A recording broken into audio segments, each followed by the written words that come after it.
Hello everyone, आज है 14 मार्च और आज इस वीडियो में हम बात करने जा रहे हैं यस बैंक के बारे में।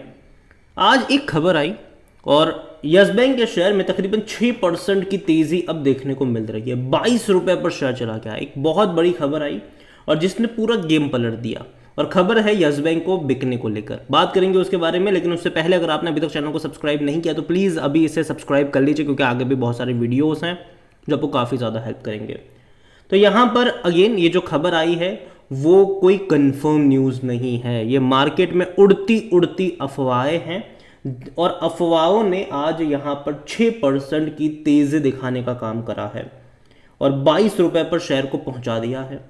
और पिछले एक महीने में अगर आप देखो तो भाई साहब लगातार गिर रहा था। ये 32 रुपये से गिरकर नीचे आया है। ये एक दिन की तेज़ी आई, इससे पहले भी एक दिन की तेज़ी बनी थी यहाँ पर, फिर गिर गया, फिर 2 दिन की तेज़ी बनी, फिर गिर गया, फिर अभी दोबारा से एक दिन की तेज़ी बनी। उसके पीछे खबर जिम्मेदार है और वो खबर है यस बैंक के बिकने को लेकर कि यस बैंक में भैया नए प्रमोटर्स आ सकते हैं और जो बिकने का पार्ट है वो 8 से 9 बिलियन डॉलर की वैल्यूएशन के ऊपर बेचा जा सकता है। और अगेन ये कोई कंफर्म न्यूज़ नहीं है, अगेन मैं बता दूं आपको। और इस न्यूज़ को चलते आप खरीदारी करने मत बैठ जाना, क्योंकि जिस न्यूज़ के चलते तेज़ी आई है कल को कोई न्यूज़ नहीं होगी, वापस से ये 20 रुपये पर जाने की कोशिश ज़रूर करेगा। यहाँ पर अगर आप देखोगे तो लाइव मिंट की रिपोर्ट है that the bank is planning to sell up to 51% stake. भाई साहब कंट्रोलिंग स्टेक जिसे कह लो वो बेचने की कोशिश हो रही है यहाँ पर। और अगेन कंफर्म न्यूज़ नहीं है, ठीक है। और जो टारगेट वैल्यूएशन है वो 8 से 9 बिलियन डॉलर के आसपास का है। हाल फिलहाल में आज की तेज़ी को अगर हम काउंट ना करें तो इसमें जो करंट मार्केट कैप है वो 7.2 बिलियन डॉलर का था यस बैंक का, जो कि जो एक्सपेक्टेशन कर रहे हैं उससे कम था। तो जाहिर सी बात है अभी जो तेज़ी आई है उसके बाद शायद ये 7.3 या 7 सॉरी शायद ये 7.5 बिलियन डॉलर तक जा चुका होगा, ठीक है। और यहाँ पर Citigroup India unit has been enlisted to facilitate the search of potential buyer. जिम्मेदारी भैया सिटी ग्रुप को दी गई है जो इंडिया का है यहाँ पर। और यहाँ पर अगर आप देखोगे द बैंक हैज़ डिस्कस चल रहा है बाकी बैंकों के साथ और फिनेंशियल इंस्टीट्यूशंस के साथ in Japan, West Asia and Europe के 51% स्टेक यस बैंक में बेचने को लेकर।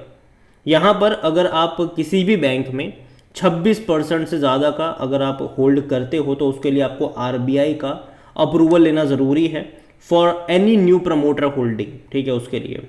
और यहाँ पर अगर आप देखोगे तो जो पोटेंशियल स्टेक सेल है उसमें एग्जिट दिया जाएगा जो एग्जिस्टिंग इन्वेस्टर्स है यहाँ पर, जिसने यस बैंक क्राइसिस के दौरान बहुत सारे शेयर्स खरीदे थे। एक है state bank of India, LIC, HDFC bank, ICICI bank.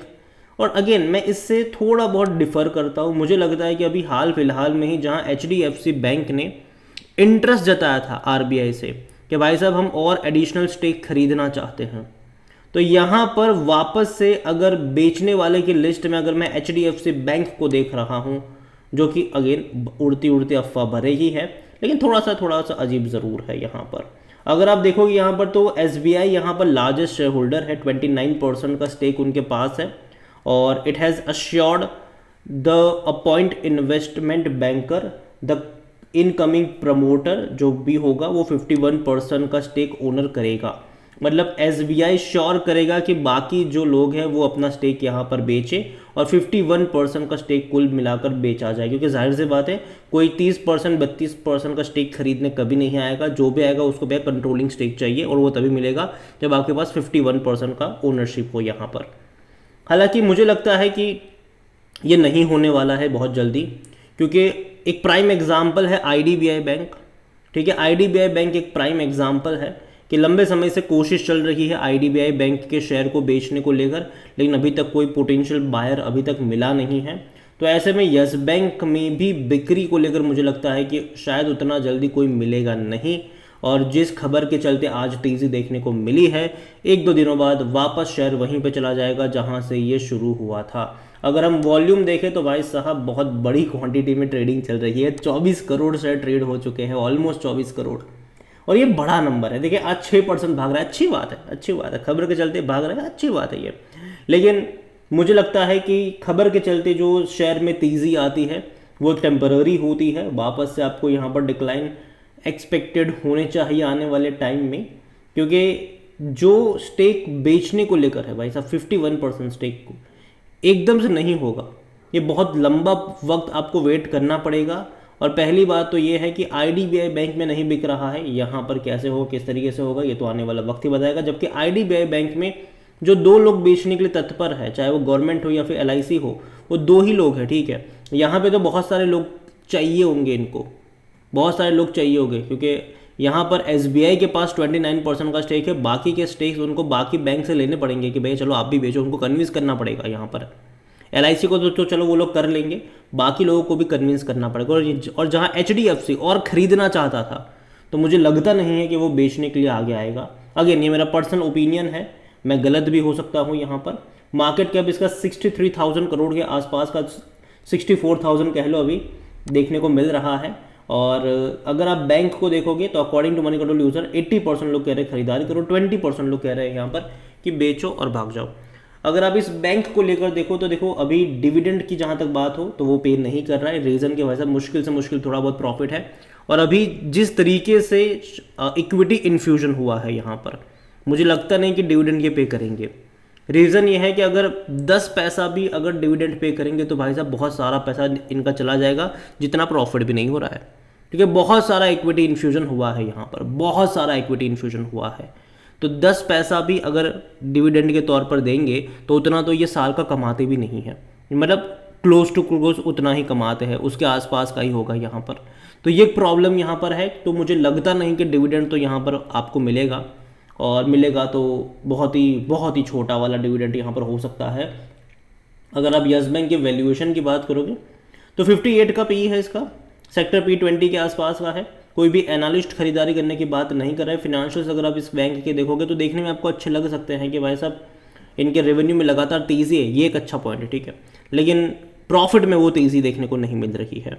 जिस तरीके से क्वार्टर ऑन क्वार्टर प्रॉफिट बढ़ना चाहिए वो नहीं हो रहा है, और यहाँ पर इनको और ज़्यादा प्रॉफिट कमाना पड़ेगा, तब जाके ये इतने बड़े वैल्यूएशन को जस्टिफाई कर पाएंगे।